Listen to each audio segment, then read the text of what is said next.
കന്നിത്തൂൺമൂട് ശ്രീ കാലഭൈരവ ദേവസ്ഥാനത്ത് ശിവരാത്രി ഉത്സവം ഗോത്ര ചടങ്ങുകളോടെ നടന്നു. മലമുകളിൽ സ്ഥിതി ചെയ്യുന്ന ഈ ദേവസ്ഥാനത്ത് എത്താൻ ഏകദേശം 1 മണിക്കൂർ നേരം മല കയറണം. പുലർച്ചെ മുതൽ ഭക്തർ മല ചവിട്ടിക്കയറി ദർശനം നടത്തി. ഞാൻ മാത്രമല്ല, എൻ്റെ കൂട്ടത്തിൽ പയ്യന്മാരുണ്ട്. എത്ര പേരുണ്ട്? ഞങ്ങൾ ഇപ്രാവശ്യം 6 പേരുണ്ട്. എത്ര വർഷമായി ഇവിടെ ഈ പൂജയും കാര്യങ്ങളൊക്കെ? ക്ഷേത്രമായിട്ട് വന്നിട്ട് 35 വർഷത്തിൽ കൂടുതലായി. കാണിച്ചാൽ 35 വർഷത്തിൽ കൂടുതലായി.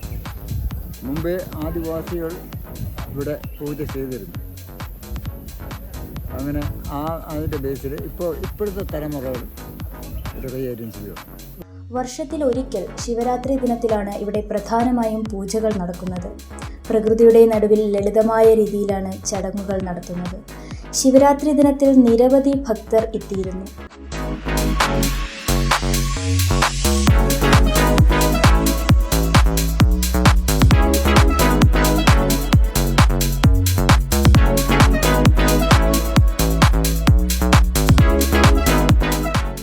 ശാന്തമായ അന്തരീക്ഷത്തിൽ പൂജകളും ദർശനവും നടന്നു.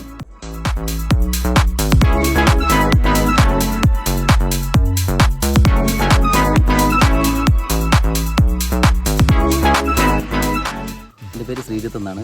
ഞാൻ ചക്കപ്പാറ കന്നിത്തൂൺമൂട് ദേവസ്വം ക്ഷേത്രത്തിലെ കമ്മിറ്റി അംഗമാണ്. ഇതിപ്പോൾ വന്നിട്ട് നമ്മൾ എൻ്റെ കൊച്ചുനാൾ മുതലേ ഞങ്ങൾ അവിടെ പോകുന്നതാണ്. അപ്പോൾ എൻ്റെ മുത്തച്ഛൻ അച്ഛനപ്പന്മാർ മുതൽ ആരാധിച്ച് വന്നിരുന്നൊരു സ്ഥലമാണ് ഈ കന്നിത്തൂൺമൂട് ദേവക്ഷേത്രം എന്ന് പറയുന്നത്. പിൽക്കാലത്ത് അത് ദേവപ്രശ്നം വെച്ചപ്പോൾ അവിടെ അത് കാലഭൈരവൻ്റെ രൂപത്തിലാണ് ശിവൻ കുടികൊള്ളുന്നതെന്ന് പറയുകയും അതിന് ശേഷമാണ് കന്നിത്തൂൺമൂട് ശ്രീ കാലഭൈരവ ദേവസ്ഥാന ക്ഷേത്രമായിട്ട് ഇത് അറിയപ്പെടാനും തുടങ്ങിയത്. ഏകദേശം ഇപ്പോൾ ഒരു 20 വർഷമായിട്ട് നമ്മളെ ഒരു താന്ത്രിക പ്രകാരമുള്ള പൂജയും കാര്യങ്ങളൊക്കെയാണ് നടന്നു വരുന്നത്.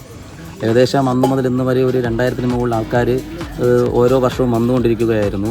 പിന്നെ ഇവിടെ ഒരു 3-4 വർഷത്തിന് മുമ്പ് വരെയും കൊറോണയ്ക്ക് മുമ്പ് വരെയും 3 ദിവസത്തെ ഉത്സവമായിരുന്നു. അതായത് ഈ 3-ാം ദിവസമാണ് ശിവരാത്രി ഉത്സവമായിട്ട് വരുന്നുണ്ടിരുന്നത്.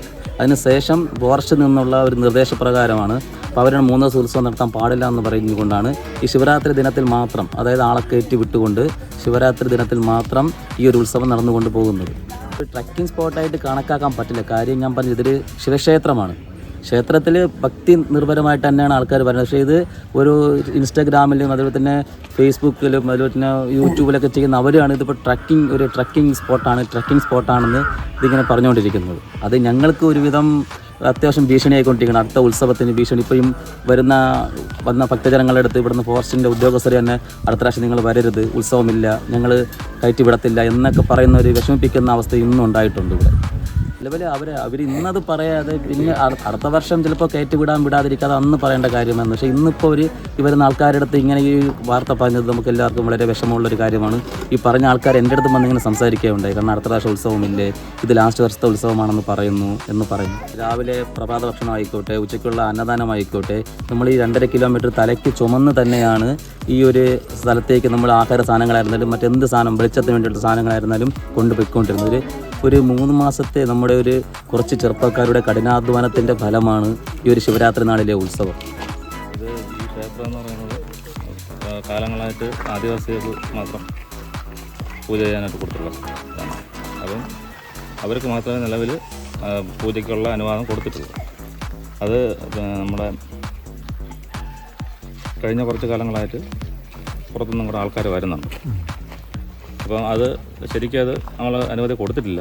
പക്ഷേ ഈ വർഷം തൊട്ട് അതിന് നിയന്ത്രണങ്ങൾ കൂടുതൽ ഏർപ്പെടുത്തുന്നതാണ്. കാരണം ഇത് വന്യജീവി സങ്കേതമാണ്. വന്യജീവി സങ്കേതത്തിൻ്റെ കോർ ഏരിയയിലാണ് ക്ഷേത്രം ഉള്ളത്. അപ്പോൾ നിലവിൽ ആദിവാസികൾ മാത്രമേ ഇത് പൂജിക്കാൻ ശിവരാത്രി ഒരു ദിവസം അതിനുള്ള അനുമതിയാണ് കൊടുത്തിട്ടുള്ളത്. അപ്പോൾ അത് നമ്മളുടെ വരും കാലങ്ങളിൽ ഏതായാലും നല്ലൊരു നിയന്ത്രണം ഉണ്ടാവും. അത് ഏത് രീതിയിൽ വേണമെന്നുള്ളത് ഡിപ്പാർട്ട്മെൻറ്റ് തീരുമാനിക്കും. ഞാൻ ലാസ്റ്റ് അറിയുന്നത് സോഷ്യൽ മീഡിയയിൽ കണ്ടമാനം ഇതിൻ്റെ വീഡിയോസ് പബ്ലിഷ് ആയതിനു ശേഷമാണ് ഇപ്പം ഇത്ര തിരക്ക് വരാൻ കാരണം. അതായത് പൊങ്കാലയ്ക്കാണ് നമ്മൾ അനുമതി കൊടുത്തിട്ടുള്ളത്. അവർക്ക് ഇവിടെയുള്ള ഈ 10ഓളം സെറ്റിൽമെൻ്റ് ഉണ്ട്. പിന്നെ അതുകൂടാതെ മറ്റ് അതിൻ്റെ അടുത്തൊക്കെ ഉള്ള സെറ്റിൽമെൻറ്റുകൾ. അപ്പോൾ അവർക്ക് വന്ന് പൂജിക്കാനും അങ്ങനെയുള്ള അനുമതി മാത്രമേ കൊടുത്തിട്ടുള്ളൂ. പക്ഷേ റീൽസും മറ്റു കാര്യങ്ങളൊക്കെ വന്നപ്പോഴത്തേക്കും അത് ട്രക്കിംഗ് ആയിട്ട് മാറി വരുന്നൊരു സാഹചര്യമാണ്. അപ്പോൾ അത് നമുക്ക് അനുവദിച്ചു കൊടുക്കാൻ പറ്റില്ല. കാരണം അവർക്ക് എല്ലാ കൊല്ലം ചെയ്തു വരുന്ന പൊങ്കാലയായിരുന്നാലും ഏത് പൂജകളായിരുന്നാലും അതിനുള്ള അനുമതി അവർക്ക് FRC ഫോറസ്റ്റ് റൈറ്റ്സ് നിയമം അനുസരിച്ച് കൊടുത്തിട്ടുണ്ട്. അത് അതിൻ്റെ രീതിയിൽ തന്നെ നടക്കണം. അതിൽ വേറെ തടസ്സമൊന്നും വരാൻ സാധ്യതയില്ല. From the desk, news Kerala online 24/7.